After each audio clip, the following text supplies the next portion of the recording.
श्रृंगार प्रेम सनातन। एक अनसुलझा रहस्य। मां नारायणी देवी। कौन है मां नारायणी देवी? जहां हर रात एक अज्ञात व्यक्ति आकर पूजा करता है। क्या है सफेद सर्पों के जोड़े का रहस्य, और कैसे मंदिर में कदम रखने के बाद मनुष्य मां के वश में हो जाता है? नारायणी देवी कैसे त्वरित अपने भक्तों की कामना पूरी करती हैं, और क्यों मुगलों ने इस मंदिर पर धावा बोलकर सब कुछ तहस नहस कर दिया था? कौन था वो राजा जिसका वो महल था? कुएं से निकले 12-12 फीट के नरकंकाल किसके थे? सब कुछ आज मेरे साथ। आज हम आपको लिए चलते हैं नैमिषारण्य के एक बेहद विलक्षण स्थान पर। नैमिषारण्य से सटा हुआ है 8, और 8 के ही पास में है सुल्तान नगर। और कहते हैं कि यहां घनघोर जंगल में नारायणी देवी विद्यमान थी। वो नारायणी देवी जो साक्षात यहां लोगों को दर्शन देती थी। चारों तरफ उनके चमत्कार की महिमा थी। दूर दूर से लोग यहां आते थे, लेकिन आताताई मुगलों का आतंक इस कायम फैला कि एक बार मुगलों की सेना यहां तक आ गई और इस प्रांगण के सारी मूर्तियों को ध्वस्त कर दिया था। एक एक कर सारी मूर्तियों को तलवार से काटा था। पहले ये देवीपुरवा गांव के नाम से जाना जाता था। उसके पहले मुगल लोग यहाँ पर आए, जो यहाँ पर जितनी भी प्रतिमाएं थी सबको उन्होंने खंडित कर दिया। माई वहां पर रखे हुए बाहर देखोगे जितने भी मूर्तियां उनको थी, सब मूर्तियों को उन्होंने खंडित कर दिया। एक शेष मूर्त बची थी जिसका गला कटा हुआ था, 4 अंगुर का गैप था, आज पूरा गैप भर चुका है। कोई आकर के स्थान के ऊपर माता जी को देख सकता है। आज हम आपको दिखाएंगे नारायणी देवी का वो चमत्कारिक स्थान, और उस स्थान से जुड़े हुए चमत्कारों के बारे में जब आप सुनेंगे तो आपके पैरों तले जमीन खिसक जाएगी।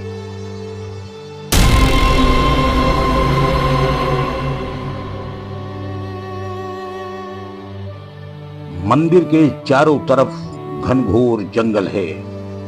दूर दूर तक आबादी नहीं है, और इसी बीच विद्यमान है माता नारायणी देवी। बेहद अद्भुत और रहस्यमयी चमत्कारों से भरा हुआ है यह स्थान। प्रेम सनातन टीवी की टीम जब मंदिर पहुंची तो वहां उपस्थित लोगों ने जो संत स्मरण सुनाए और जो किस्से बताए, उसे सुनकर मन रोमांचित हो उठा। आइए सुनते हैं क्या बताते हैं लोग इस मंदिर के बारे में। ये माता नारायणी मैया का जागृत स्थान है। मैं तो गाटर का कूड़ा हो गया था, फिर इनका चमत्कार हुआ। आज मैं अच्छे तरीके से अपना जीवन यापन कर रहा हूँ। घर में खाने पीने की कोई कमी नहीं है।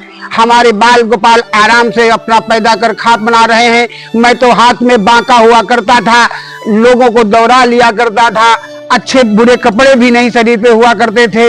आज ये स्थान की वो गरिमा है, हमारा दिमाग भी सही है और हम भी सही हैं। मैं आता इस मैया के दरबार में अपने मस्तक का खून पटक पटक के मैं माँ को खून देता। ये देखो माई रखा हुआ है, मैं सर फाड़ देता। जब तक खून हमारे मस्तक से निकलता नहीं तब तक मैया के दरबार से मैं जाता नहीं। यहाँ के ऊपर मैं साल भर तक नंगे शरीर के केवल कच्छा लगा करके मैंने गिट्टियों में अपने शरीर को रगड़ा है। कोई एक इंसान जो 12-15 फीट ऊंचा है, वो इस मंदिर में 11 बजे के बाद रात्रि में आता है। मंदिर के अंदर प्रवेश करता है, कुछ देर मंदिर में रहने के बाद चुपचाप वो चला जाता है। और कहते हैं कि अगर उस दरमियान इस मंदिर में कभी कोई मानव यानी मनुष्य उपस्थित हो तो उसके साथ घटना घट जाती है। इस स्थान पे जब से हम रुके हुए हैं, रुकने से पहले हम 2 साल यहाँ बराबर कंटिन्यूस आते जाते रहे, पूजा पाठ करते रहे। और 2-3 साल से हम यहाँ बराबर कंटिन्यूस रुक रहे हैं। 24 घंटे रात दिन माता जी की साफ सफाई पूजा पाठ करना। और पर साल हमको 2 बार रात्रि में कुछ अनुभव हुआ। उसके बाद तिबारा हम यहीं पे बरामदा के सामने लेटे हुए थे, तो रात में करीब 12 सवा 12 के समय हमारी आँख खुली तो मंदिर के पास में हमने मंदिर की दीवार से कुछ ऊंची ही आकृति देखी, जिसकी आंखें बहुत बड़ी थी, रोशनी बहुत टार्च की तरीके से थी, सुनहरे बाल थे, सफ़ेद लिबास था और गांठी से नीचे तक उसके बाल थे। उसके बाद में हम बाएं साइड घूम गए, माता जी की याद करते रहे। तुरंत आवाज़ आई कि यहाँ कोई मनुष्य है। उसके बाद में फिर तुरंत दोबारा आवाज़ आई, यहाँ मनुष्य कौन है, केवल पुजारी होगा, उससे तुम पड़ा रहने दो। तो इनकी मैया जी की कृपा बहुत अद्भुत है। रात्रि के समय 12 बजे सवा 12 तक इस गेट तक बराबर कदमों की आहट मिलती रहती है। उसके बाद में कौन आता है दर्शन करने के लिए, ये अपना ईश्वर ही जान सकता है। बाकी इनकी लीला बहुत अपरंपार और अद्भुत है, बहुत शक्ति रूपेण है। ये हर एक मनुष्य की मनोकामना पूर्ण करने वाली है और इतनी भयंकर, इतनी अद्भुत मूर्ति हम पूरा हिंदुस्तान है विचरण कर चुके हैं। 32 साल हमने है ड्राइवरी किया, लेकिन हिंदुस्तान के अलावा हम बांग्लादेश और भूटान भी गए कई बार, लेकिन हमको किसी भी मैया जी की मूर्ति ऐसी अद्भुत कहीं पर हमको नहीं दिखाई दी। साल भर ही माता जी के वहां दंडवत करते हुए मेहनत करते रहे हम यहाँ मैया के दरबार में। जब दोपहर में पैर रोक नहीं रख सकते थे, तब मैं अपने नग्न शरीर की माँ की मैं सेवा कर रहा था। हमें यह नहीं महसूस हो रहा था कि हमारे कोई जलन हो रही थी, हमें यही लग रहा था कि परम पिता परमेश्वर आदि शक्ति जगदम्बा भवानी मुझे गोदी में लेकर के हमें मेहनत करवा रही है। उसके बाद में आज मैं 50 साल का हूं, हमारे शरीर में कोई घुन रोग नहीं है, मैं निरोगी हूं। और इस माता को सेवा करने के लिए कोई यहाँ ब्लेड मारता है, कोई यहाँ से खून निकाल देता है, मस्तक से खून निकालना संभव नहीं है। माँ की अगर श्रद्धा है तो गला भी काट के दे दो तब भी सब ठीक। इसी मंदिर में एक सफेद नाग नागिन का जोड़ा भी रहता है। कहते हैं बहुत सौभाग्यशाली वो लोग होते हैं जिन्हें उस सर्प के दर्शन होते हैं। कौन है सफेद नाग नागिन के रूप में जो इस मंदिर में सदियों से विद्यमान है? क्या है इस मंदिर में सफेद नागों के जोड़े का? यहाँ एक पौराणिक काल से सफेद सर्पों का जोड़ा रहता है और उस सफेद सर्पों के जोड़े के पीछे जुड़ी हैं तमाम कहानियां। इसी मंदिर में उत्तर के हिस्से में एक सफेद नागों का जोड़ा रहता है, जो दीपावली, नाग पंचमी या होली के दिन जिसके भाग्य में उनके दर्श स्पर्श लिखे होते हैं, हर कोई को नहीं हो पाता है। बाकी कुछ लोगों ने किया है और हमने खुद उनके दर्शन किए।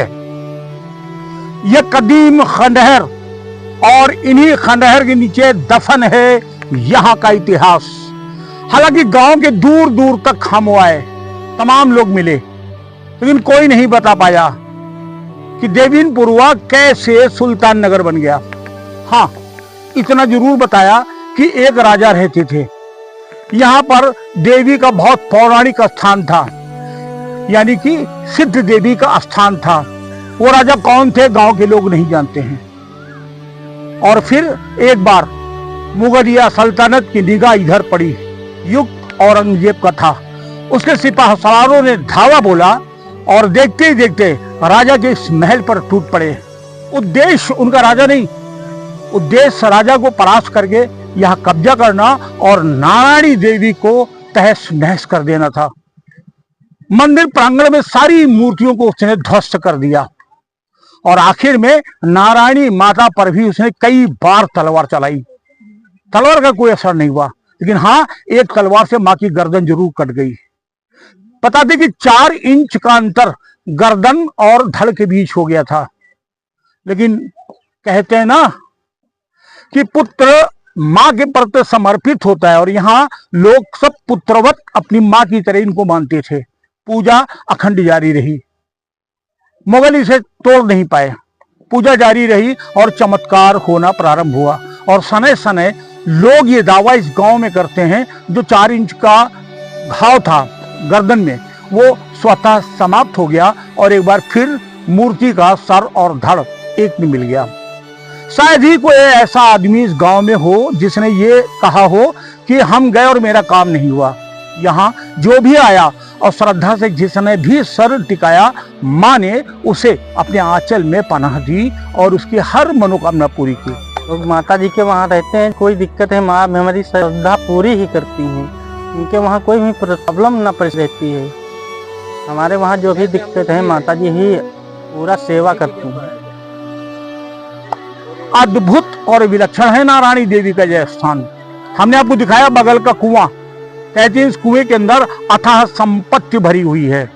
और जब गांव के लोगों ने एक बार फिर इस बंद पड़े कुएं को खोदने की कोशिश की तो 7 हाथ का एक नरकंकाल इसमें से निकला।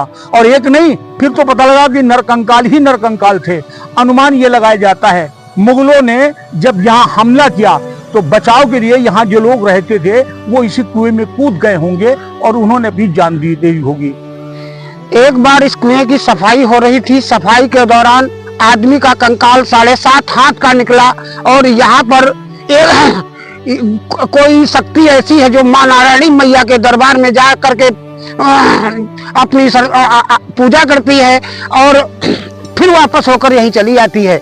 जब लोगों ने डरभूत होकर के लोगों ने इसे बंद कर दिया इस कुएं को। लेकिन गांव के लोग एक संदेह और व्यक्त करते हैं। वो कहते हैं कि इसी कुएं से रात लगभग 11 से 12 बजे के बीच कोई अदृश्य शक्ति निकलती है, माँ के मंदिर जाती है, माँ के दर्शन करती है और फिर यहाँ लौट आती है।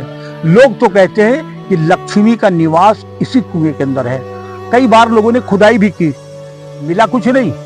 ये हमारे बाप दादा पुरखा पुरखी कहते हैं कि इसमें एक सुअर है, 7 बच्चे हैं सोने के। वो माता रानी के दर्शन करके फिर भी पुनः इसी में आ जाते हैं। ये पीपल ब्रह्म बाबा का स्थान है। यहाँ नांगों के जोड़े रहते हैं, वही इनकी रक्षा करते हैं।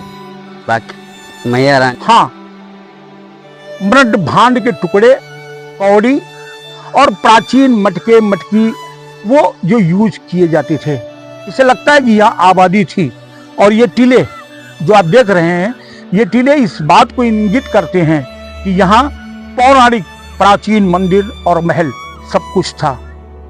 अद्भुत, विलक्षण और बेहद रहस्यमयी है नारायणी माता का ये मंदिर।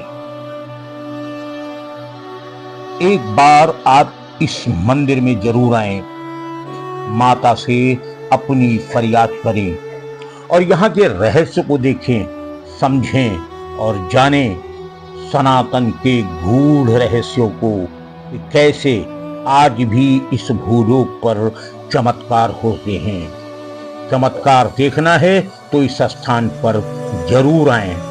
नारायणी माँ आपकी हर मनोकामना पूर्ण करे। जय माँ नारायणी देवी की जय। जय माँ नारायणी देवी की जय। माँ नारायणी।